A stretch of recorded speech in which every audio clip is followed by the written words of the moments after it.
Hi friends, welcome back. Friends, ನೀವು ನೋಡ್ತಿರ್ಬೋದು ಇದೇನಪ್ಪ ಖಾಲಿ ಭೂಮಿನ ತೋರಿಸ್ತಿದ್ದಾರೆ ಅಂತ. ಬಟ್ ಇದು ಏನಕ್ಕೆ ರೆಡಿ ಮಾಡಿದ್ದಾರೆ, ಯಾವುದಕ್ಕೆ ಈ ಥರ ಎಲ್ಲ ಮುಂಚೆನೇ ತಯಾರಿ ಮಾಡಿದ್ದಾರೆ ಅಂತ ತೋರಿಸ್ತೀನಿ. ಇದು ಬಂದು ಹೂವಿನ ಗಿಡ ನೆಡೋದಕ್ಕೆ. ಹೂವಿನ ಗಿಡ ಅಂದರೆ ಸೇವಂತಿಗೆ ಹೂವಿನ ಗಿಡ ನೆಡೋದಕ್ಕೆ ಅಂತ ಮಾಡಿರೋ ಅಂಥ ವ್ಯವಸ್ಥೆ. ಗೈಸ್, ಇದು ಫಸ್ಟು ಭೂಮಿನ ನೀಟಾಗಿ ಹದ ಮಾಡ್ಕೊತಾರೆ.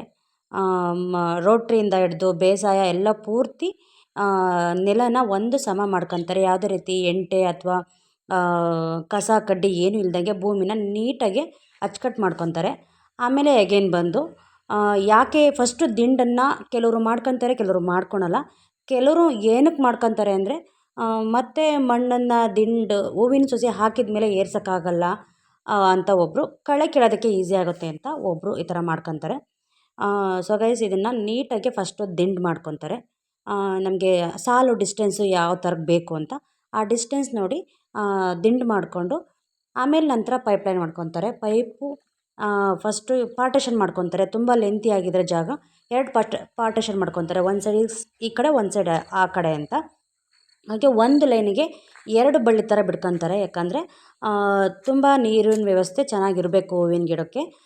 ಸೊ ಬೇಸಿಗೆ ಆಗಿರೋದ್ರಿಂದ ಅವಶ್ಯಕತೆ ಅತಿಯಾಗಿರುತ್ತೆ. ಸೊ ಹಾಗಾಗಿ ನೀರಿನ ವ್ಯವಸ್ಥೆ ಜಾಸ್ತಿ ಬೇಕಾಗಿರೋದ್ರಿಂದ ಈ ಥರ 2 ಬಳ್ಳಿನ ಬಿಟ್ಕೊಂಡಿರ್ತಾರೆ.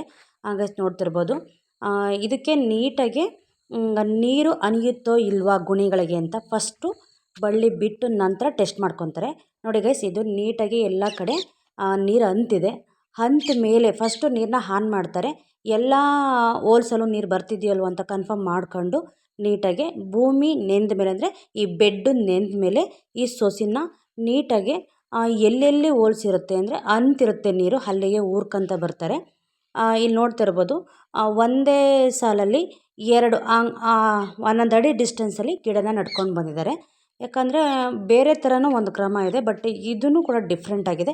ಇದು ತುಂಬಾ ಚೆನ್ನಾಗಿದೆ ವಿಧಾನ.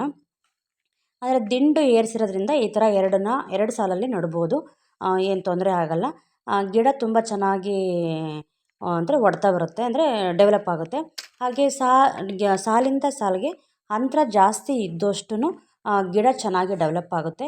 ಗೈಸ್ ನೋಡ್ತಿರ್ಬೋದು, ಇದನ್ನು ಈಗ ನೀರು ಅಂತ ಮೇಲೆ ಇವರು ಹೂವಿನ ಸಸಿನ ನಾಟಿ ಮಾಡಿದ್ದಾರೆ, ಭೂಮಿಗೆ ಊರಿದ್ದಾರೆ. ಹಾಗೆ ಇವರು 3 ದಿವಸದವರೆಗೂ ಇದೇ ಥರ ಒಂದು ದಿವಸ ಬಿಟ್ಟು ಚೆನ್ನಾಗಿ ನೀರನ್ನ ನೆನೆಸ್ತಾರೆ ಗೈಸ್. ಇದು ಈಗ ಆಲ್ಮೋಸ್ಟ್ ಅಲ್ಲಿ ಇವರು ಎಲ್ಲ ಕ್ರಮನೂ ಸ್ಟಾರ್ಟಿಂಗ್ ಬೇಸಿಕ್ ಮಾಡೋ ಅಂಥ ಕ್ರಮನ ಆಲ್ಮೋಸ್ಟ್ ಅಲ್ಲೆಲ್ಲ ಮುಗಿಸ್ಕೊಂಡಿದ್ದಾರೆ. ಇನ್ನು ಮಾಡೋ ಅಂಥ ಕ್ರಮಗಳು ಬೇರೆ ಬೇರೆ ಥರ ಇರುತ್ತೆ. ಫ್ರೆಂಡ್ಸ್, ಇನ್ನೊಂದು, ಯಾವುದೇ ಒಂದು ಬೆಳೆಗಾದ್ರೂ ಸಾಲಿನ ಅಂತರ ತುಂಬ ಇದ್ರೇ ಒಳ್ಳೆಯದು. ಯಾಕಂದರೆ ಗಾಳಿ ಬೆಳಕು ಎಲ್ಲದೂ ಈಕ್ವಲಾಗಿ ಹೋಗುತ್ತೆ. ಹಾಗೆ ಔಷಧಿ ಸ್ಪ್ರೇ ಮಾಡೋದ್ರಿಂದ ಹಿಡ್ದು ಕಳೆ ಕೀಳೋದಕ್ಕೋಸ್ಕರನೂ ತುಂಬ ಈಸಿ ಆಗುತ್ತೆ. ಸೊ ಹಾಗಾಗಿ ಸಾಲಿನ ಅಂತರ ತುಂಬ ಜಾಸ್ತಿ ಇದ್ದರೂ ಒಳ್ಳೆಯದು ಯಾವುದೇ ಬೆಳೆಗಾದರೂ. ಹಾಗೆ ನಾವು ಪೈಪ್ಲೈನ್ ಅಂದರೆ ಡ್ರಿಪ್ನ ಏನಕ್ಕೆ ಬಳಸ್ತೀವಿ ಅಂತಂದರೆ ಬೆಳೆ ಅವಶ್ಯಕತೆ ಎಷ್ಟಿರುತ್ತೆ ಅಷ್ಟನ್ನು ಮಾತ್ರ ನೀರು ತಗೊಳುತ್ತೆ. ಸೊ ಹಾಗಾಗಿ ಹನಿ ಹನಿಯಾಗಿ ನೀರಿನ ಅವಶ್ಯಕತೆಗೆ ಎಷ್ಟು ಬೇಕು ಅಷ್ಟು ತಗೊಳುತ್ತೆ. ಹಾಗೆ ಬೆಳೆ ತುಂಬಾ ಚೆನ್ನಾಗಿ ಬರುತ್ತೆ, ಇಳುವರಿ ಕೂಡ ತುಂಬ ಅಧಿಕವಾಗಿರುತ್ತೆ. ಸೊ ಯಾವುದೇ ಒಂದು ಬೆಳೆಗಾದರೂ ಟೆಸ್ಟ್ ಮಾಡಿ ನೋಡಿ. ಹಾಗೆ ನೀರು ಹಾಯಿಸಿರೋ ಬೆಳೆನೂ ನೋಡಿ, ಹಾಗೆ ಡ್ರಿಪ್ಪಲ್ಲಿ ಬೆಳೆದಿರೋ ಬೆಳೆನೂ ನೋಡಿ, ತುಂಬ ವ್ಯತ್ಯಾಸ ಕಾಣುತ್ತೆ. ಯಾಕಂದರೆ ಡ್ರಿಪ್ಪಲ್ಲಿ ಏನಂದರೆ ನಮಗೆ ಅವಶ್ಯಕತೆ ಗಿಡಕ್ಕೆ ಎಷ್ಟು ಬೇಕು ಒಂದೇ ಸಲ ತೊಗೊಳಲ್ಲ, ಅವಶ್ಯಕತೆ ಇದ್ದಷ್ಟು ಹನಿ ಹನಿಯಾಗಿ ತೊಗೊಳೋದ್ರಿಂದ ಬೆಳೆ ಆದಷ್ಟು ತುಂಬಾ ಚೆನ್ನಾಗಿ ಬರುತ್ತೆ.